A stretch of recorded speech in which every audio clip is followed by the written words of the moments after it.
Custo de vida, emprego e desemprego, cesta básica, tarifas públicas, salário mínimo. Agora, na Brasil Atual, a análise do DIEESE. E nós vamos conversar agora com o diretor técnico do DIEESE, Fausto Augusto Júnior. Bom dia, Fausto. Bom dia, Glauco. Bom dia a todos. Fausto, ontem o relator do orçamento para 2023, o senador Marcelo Castro, do MDB do Piauí, afirmou que entre as pessoas com as quais conversou, não viu ninguém contrário à chamada PEC da transição, que vai ser proposta e que viabilizaria que as pessoas continuassem recebendo os R$ 600 de auxílio. Fausto, queria que você falasse a respeito da importância da aprovação dessa PEC, não só por conta daquilo que vai voltar a ser o Bolsa Família, mas também pelo fato de orçamento ter vindo com muitas lacunas do governo Bolsonaro, por exemplo, nas áreas de saúde, educação e de políticas públicas, de uma forma geral.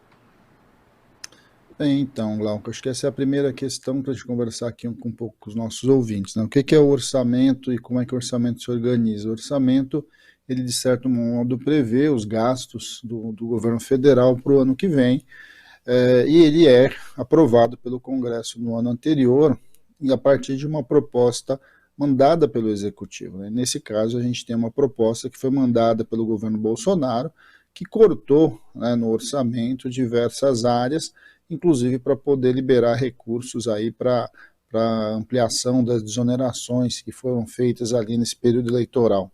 A gente tem falado, né, durante o processo eleitoral de que esse orçamento não continha recursos suficientes para garantir o Auxílio Brasil lá de R$ 600, e que de alguma forma ainda tinha problemas bastante graves ali na questão da saúde, por exemplo, com recursos faltando para a farmácia popular, cortes ali na saúde básica, você tinha cortes com recursos para merenda escolar, ou seja, você tinha tem um orçamento, uma proposta orçamentária que, de certo modo, tem muita dificuldade de conseguir viabilizar programas essenciais aí, em especial para um outro governo que tem uma proposta bastante diferente do ponto de vista de pensar ali os mais pobres, de fazer chegar a política pública para quem mais precisa. Um exemplo é a questão do Minha Casa Minha Vida, ou seja, o programa habitacional, que lá no orçamento consta como Casa Verde e Amarela, que basicamente não tem recurso algum. De alguma forma, além de tudo isso, a gente tem um problema também, que é o problema da chamada PEC, da chamada EC, né, do teto de gasto, ou seja, uma emenda condicional que congelou os gastos sociais por 20 anos. Então, e que também amarra bastante a possibilidade de você viabilizar esses recursos já para o próximo ano. Então, quando a gente fala da chamada PEC da transição, que está em discussão agora no Congresso Nacional, a partir da proposta das bancadas que apoiam o presidente eleito, o presidente Lula, você poder ampliar a possibilidade de gasto é viabilizar o direito social. Em especial, nesse caso, a efetivação do Bolsa Família em R$ 600, mas também o aumento real do salário mínimo, também viabilizar recursos para essas áreas de saúde e educação e viabilizar também recursos para que, de alguma forma, você possa fazer um conjunto de obras e iniciar um processo aí de recuperação econômica.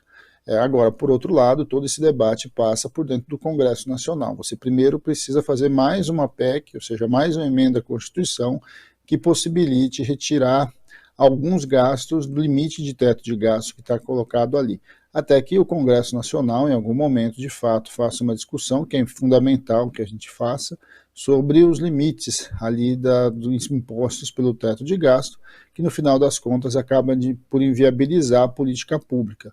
É bom lembrar que o próprio governo Bolsonaro, nos 2 anos da pandemia, lá com a PEC emergencial e etc., rompeu o limite de gasto e que, de alguma forma, está muito claro que o teto precisa ser revisto, o teto precisa ser, de certo modo, retirado para que a política pública possa se efetivar. Então, de alguma forma, esse é o grande desafio agora da chamada PEC de transição, que é conseguir colocar recursos para além do teto, para que viabilize o básico, né? E o básico que nós estamos falando, que é manter um Bolsa Família na ordem dos R$ 600.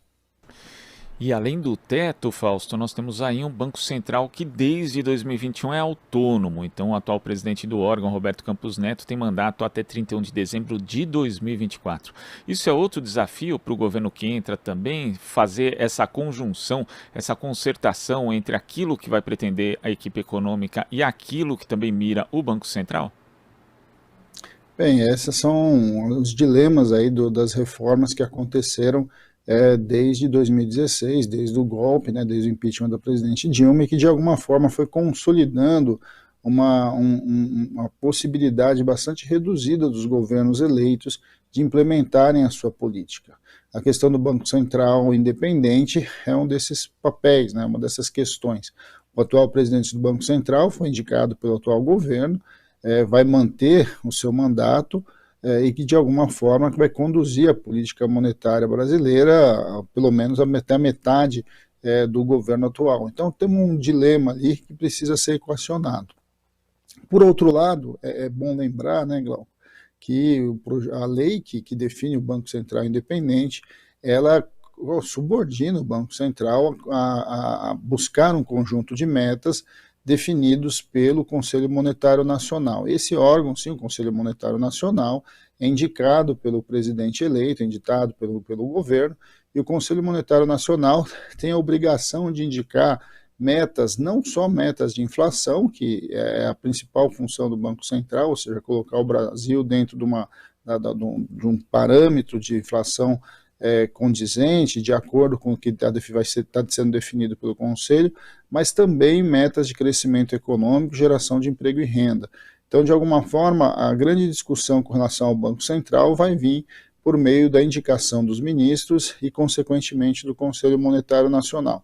E caberá, sim, aí o Conselho Monetário Nacional, de certo modo, definir algo bastante diferente do que foi feito pelo atual governo, que é colocar para o Banco Central a responsabilidade pelo crescimento econômico, não só pelo controle inflacionário, e a responsabilidade pela viabilização e a busca do pleno emprego. Então, de alguma forma, é complicado o Banco Central autônomo, porque ele, de certo modo, vai continuar operando a partir de uma visão de quem o indicou, mas, por outro lado, você tem mecanismos a partir da própria lei de autonomia do Banco Central, que permite ao Conselho Monetário Nacional definir, reorganizar as metas que esse banco, então, independente, precisa buscar. E Fausto, na equipe de transição agora a gente já tem um formato mais ou menos definido, né, com a área econômica ali sendo comandada por Guilherme Melo, Nelson Barbosa, Pércio Arida e André Lara Rezende. Aí uma divisão, né, dois economistas mais ligados historicamente ao PT e outros dois que têm ali uma relação forte com a elaboração do Plano Real. Sendo que André Lara Rezende de lá para cá também mudou bastante, né, se tornou um pouco mais keynesiano, digamos assim. Por essa formação dá para ter uma noção de como vai ser a condução da economia no governo Lula? Bem, acho que é bom a gente lembrar as falas do próprio presidente eleito, né? O presidente Lula tem falado e falou muito na questão da confiança, na questão da previsibilidade, como bastiões aí, né? Como diretrizes importantes da política econômica. Ou seja, vamos lembrar, desde 2003, né, passando pelos governos todos, de alguma forma o presidente Lula sempre manteve uma lógica, uma política econômica que não surpreendeu, não criou grandes novidades, ou seja, ele opera, né, a ideia da economia a partir de uma ideia da tranquilidade, uma ideia que os sujeitos, né, os atores econômicos todos, inclusive, desejam, e acho que esse, inclusive, foi um dos grandes dilemas da política econômica do governo Bolsonaro, e que, na prática, pouco se sabia, e a qualquer hora tudo mudava, né? Então, eu imagino que esse deve ser o caminho da equipe econômica em formação. A composição da equipe de transição, de certo modo, ela vai organizando um pouco o que é este governo, né? Ou seja, é um governo de coalizão, um governo que coloca sujeitos diferentes a partir de um pacto democrático e que isso deve se traduzir na própria economia. Vamos lembrar que os economistas apresentados são economistas de visões econômicas diferentes, mas com um objetivo bastante comum, né, que é o objetivo do fortalecimento da democracia e da construção do desenvolvimento econômico e social do nosso país. Então, é de se esperar, né, uma equipe econômica que vai ter que lidar com as dificuldades de um mundo que está em transformação, de um mundo que está com dificuldade para crescer, de uma inflação que vem a partir principalmente dos preços administrados e da própria lógica, né, de formação dos preços, muito menos do crescimento e do consumo, e que de alguma forma vai ter que colocar tudo isso dentro de uma nova visão aí de desenvolvimento. É importante também lembrar, né, que há muita discussão hoje, o consenso liberal, né, o consenso neoliberal, de certo modo, ele está quebrado. Economistas importantes que, de certo modo, apregoavam aí toda essa questão do neoliberalismo no Brasil, hoje tem uma visão mais vinculada aí ao chamado Green New Deal, né, ou seja, essa política puxada pelo Estado, em especial ali nos Estados Unidos, com relação à mudança da matriz energética, a ideia da descarbonização, a partir de uma demanda e efetivo investimento do Estado. Então a gente tem aí possibilidades bastante importantes e interessantes. Agora, é claro, né, na verdade, a gente só vai ter certeza para onde vão as coisas a partir da indicação do ministro da Fazenda e como a área econômica vai se constituir e como isso vai se reorganizando a partir de tomadas de decisão, que de verdade a gente vai assistir mesmo com mais clareza a partir de janeiro de 2023 e a partir da própria condução dessa equipe que vai se organizar e vai se formar no entorno do então ministro, que deve ser escolhido aí até o final do ano. Fausto, queria agradecer a sua participação aqui no Jornal Brasil Atual de hoje, mas não sem antes mencionar um comentário aqui do YouTube, da TVT, do Zé Bosco, pedindo você como ministro da Economia ou futuro presidente do Banco Central. Eu endosso a ideia dele, apoio, contanto que você continue participando aqui do programa, Fausto. Muito obrigado, até a próxima. Eu que agradeço, até a próxima, Glauco.